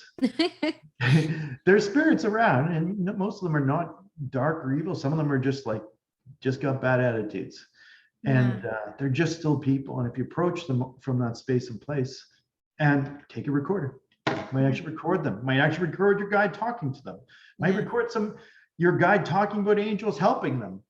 They're there. And this is where I don't solely my experience, my knowledge doesn't come from a book. Mm-hmm. It comes from my life and my experience and what I've learned. And maybe not everybody has the same experience as I do, and that's okay. And if they're serving people in the way they are, whether they're whatever medium, who they are, or spiritualists or not, I mean, each to their own. I applaud them for being of service. And I think that's the most important part, that you are genuinely helping people. That's what mediumship is about. I love that. And I appreciate that, because that was the second area I was going to talk to you about. And you hit it anyways, which is around this concept of earthbound spirits and ghosts. It's a very hot topic in the mediumship world. There's definitely a division in what people believe and hold to be true. But, I was saying this on Instagram earlier, and I'm glad that you kind of talked on this too, is all we can do is teach based off of our experiences. Like, we can't teach things that we read in books, or we're not embodied in it, and nobody would be drawn to work with us. And so I haven't had any experience with a ghost. And this is why I tell my students, I say, I was a paranormal investigator for years. Again, I watched all the ghost shows. I wanted to have all these experiences. All I've ever experienced is loved ones gone and angels. And that's just my experience. But I think people have to remain really open to interpreting their own experiences with it. But one of the things I also say is, the only reason why I'm hanging on to it being a potential is because Shawn Leonard talks about it, and I trust you. And I think that you're an integral, humble human being. And I was like, he has EVPs, he has evidence. And so you're kind of like my evidence that there would be something like that, but I personally haven't had an experience, and that just might not be my path. Right. But have you ever asked to hear a spirit or an earthbound spirit? Well, when I was a paranormal investigator, but it was way before I was spiritually evolved or aware, right? It was more party trick kind of intention. It was like, I want to see what they got on Most Haunted. But that was also part of my development path, right? Where those really early years in my late teens, early 20s, I spent 3 years. I would go to England to some really haunted locations. I did go to sleep next to a recorder every night. And I did catch a voice once. It was a male's voice, and I was alone. And when I was doing my makeup for work the next morning, I caught a voice that said, I have something very exciting to tell you. Sounds like a Um, guide, not so much anybody that is like earthbound. exactly. So I've just kind of been like looking at my experiences, like even as a kid, like things moving and footsteps and stuff, which I used to always think were like earthbound spirits and ghosts. But I was like, that could have been Nana, like that could have been grandma, like making themselves known. Like we just don't know. And so, yeah. No, if you have a ghost, you'll know you have a ghost. There's no like, Yeah. maybe it was a ghost. No, it's like, maybe there's somebody here. No, you know that there's somebody there. There's a big difference. And that's why I think a lot of the shows go out and it's not really real. Right. They're not really haunted. These are just people that are like from a higher realm visiting the place or whatever. They may get an EVP, but it's somebody visiting from the other side. Yes. When there's a ghost, there's a big difference of energy. And even the attitude, the ego, you can feel it in the ego, even how they speak to you. And I'll talk about one lady who I'm going to hope to go back and help, because it was on a property that I was at, I don't know how many years ago, maybe 7 years ago. And I haven't gone back yet, but I've asked the owner if I could go back, because she has a cottage. It's not really a cottage.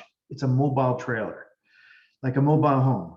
But it's out in Middle Musquodoboit of Nova Scotia, and she invited me and my ex to go there for dinner and to sleep over and have a fire. And I'm like, yeah, that sounds so beautiful. It was a September night, very much like around this time. And we went out there. We had a nice meal, and we go out around this fire, and we're sitting there. And I'm not even thinking about ghosts. I'm not thinking about anything. I'm just enjoying the stars, the beauty of being outdoors. And it was just like super awesome.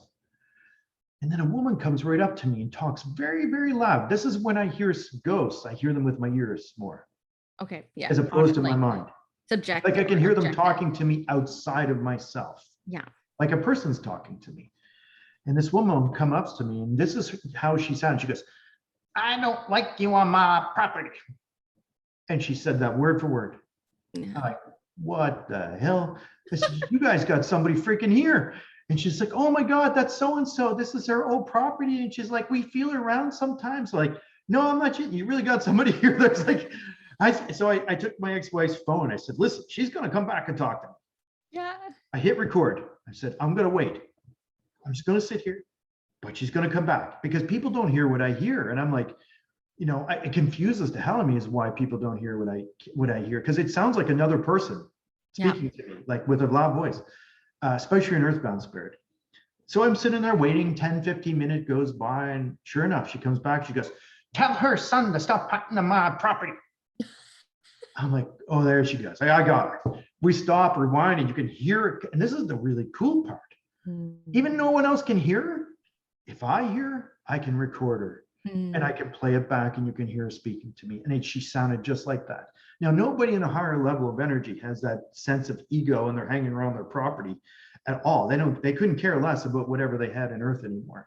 They moved beyond that. But an earthbound spirit is still attached to the property. And it's like, where did this woman exactly live?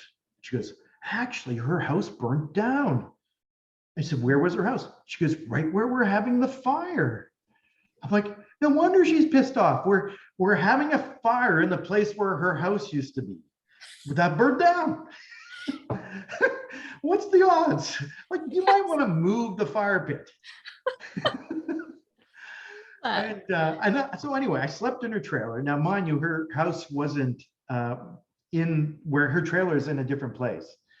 I couldn't sleep all night, because I was worried that she was going to come back and start yakking off to me in the middle of the night. Someone's going to say, didn't I tell you to leave, or whatever? So I was like, one eye open all night, because even though I know they're around, I'm not scared of them. I still want to have a good night's sleep.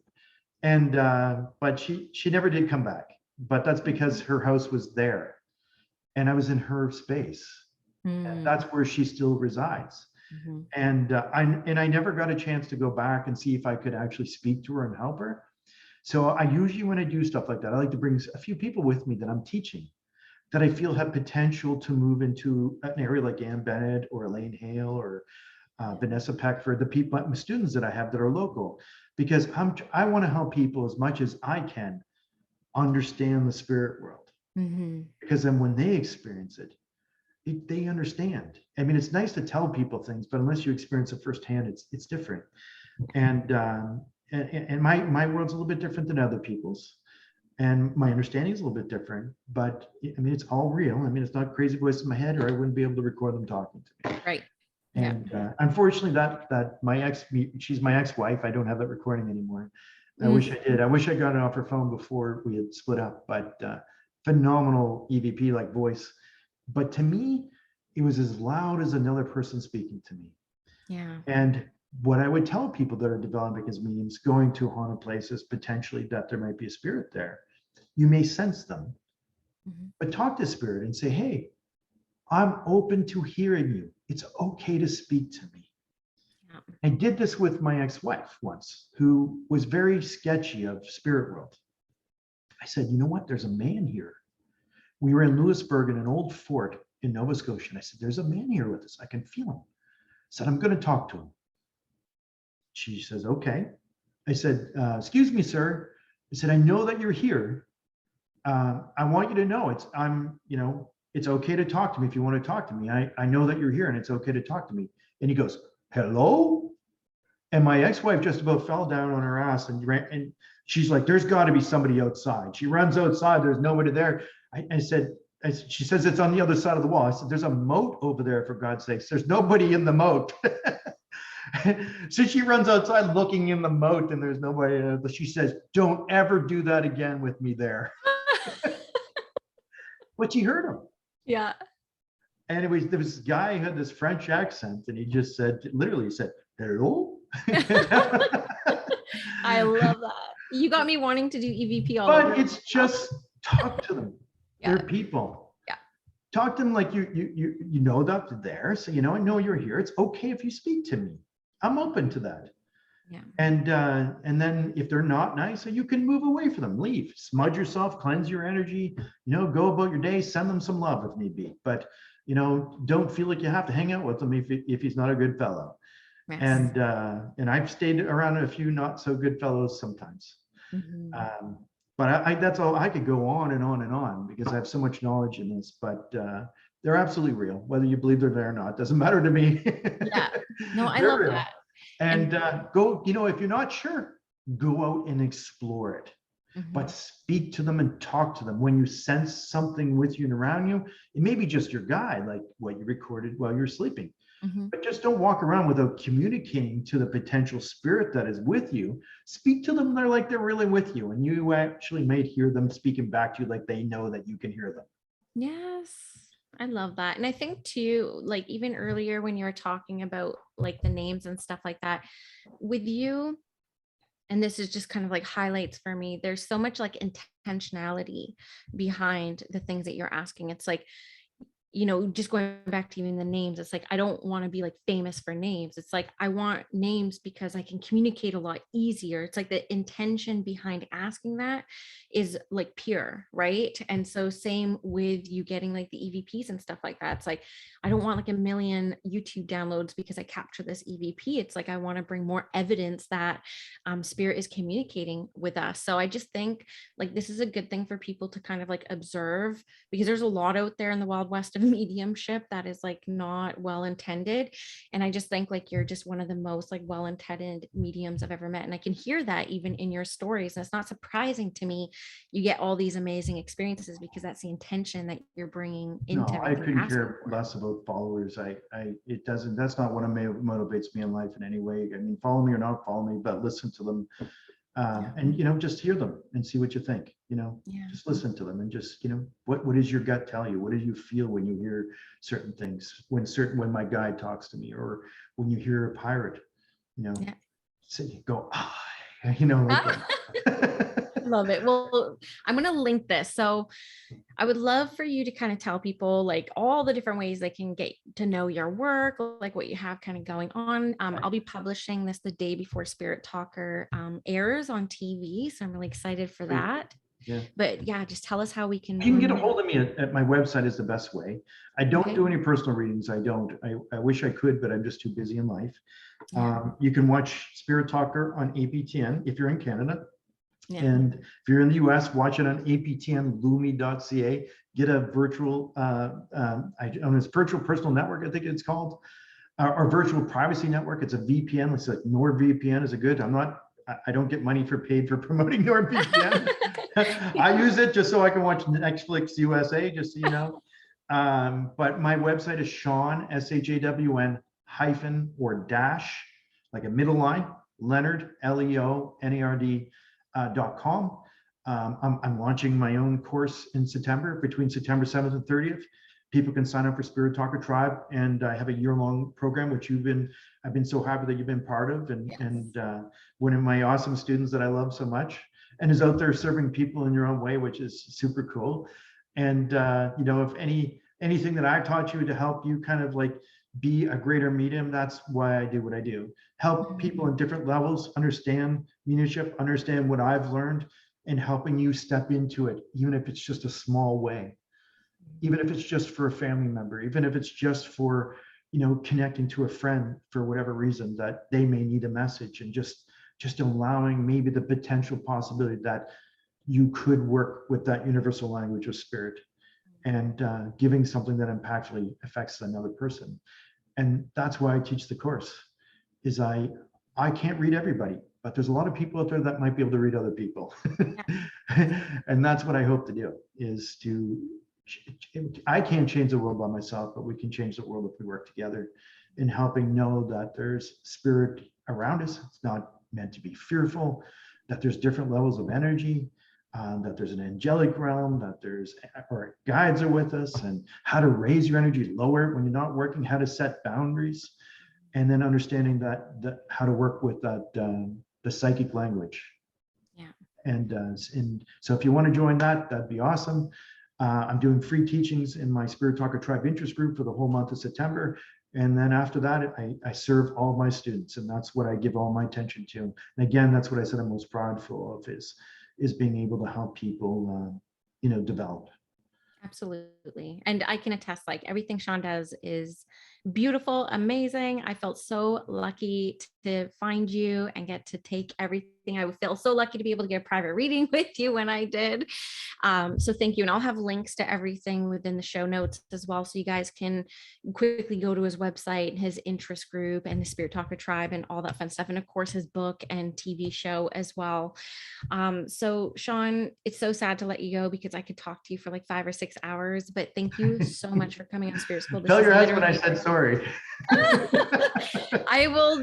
I don't know. It'll be okay. He's used to it now after so many years. Tell him there'll probably be a part 2 in the future somewhere, and then we'll do this again and go maybe deeper and talk about some other things and take some questions. There's so much I want to talk to you about. I want to talk about Sylvia, Nova Spiritus. Like, I mean, there's so many things I want to talk about. So if you would be willing to come back for I absolutely would be. I'd love to. I love sharing what I know. And obviously you've got a mission here in life to be out serving people and helping people understand spirit too. So thank you. I thank you, Danielle, for this honor of being on your show. And thank you for allowing me to touch you and us together, maybe helping people understand spirit even greater. Yes. Thank you, Shawn.